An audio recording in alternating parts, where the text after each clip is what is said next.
नमस्कार मंडळी, कशा आहात सगळे? स्वागत आहे तुमचं माझ्या मिनी ब्लॉगमध्ये. आज आमच्या बेलाचं होतं व्हॅक्सिनेशन. डॉक्टरची आम्ही अपॉइंटमेंट घेतली होती. डॉक्टर आलेले होते.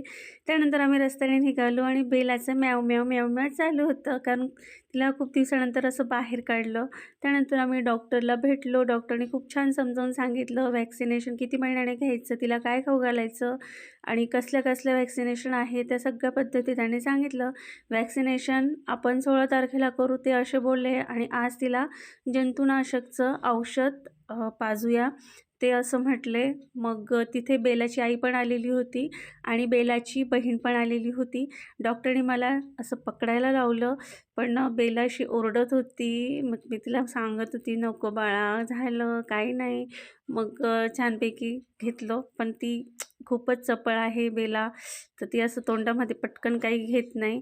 तसंच बेलाची बहीण इतकी शांत आणि सोज्वळ होती, बघू शकता तुम्ही. आणि अजिबात असं तिने तोंड तर उघडलंच नाही, पण म्याव म्याव अजिबात काही करत नव्हती. छानपैकी इथे बेलाची आई पण होती आणि बेलाची बहीण. बेलाच्या आईचं ऑपरेशन होतं, पिल्लं न होऊ देण्यासाठी त्यांनी ऑपरेशन करणार होते. तर आज सगळे फॅमिली एकत्रित झाले आणि खूप छान वाटलं सगळ्यांना भेटून. ही बेलाची बहीण आहे पिट्टू, किती क्यूट आहे ना. आणि ही आमची बेला. त्यानंतर आम्ही निघालो घरी आणि बेलाचं म्याव म्याव तर चालूच होतं. मग घरी आले, मी तिला जवळ घेतलं, म्हटलं अरे माझं बाळ.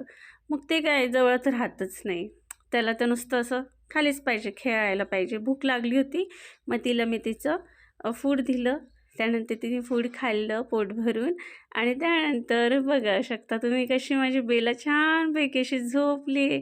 असं वाटतं तिला बघतच राहावं, इतकी क्यूट आणि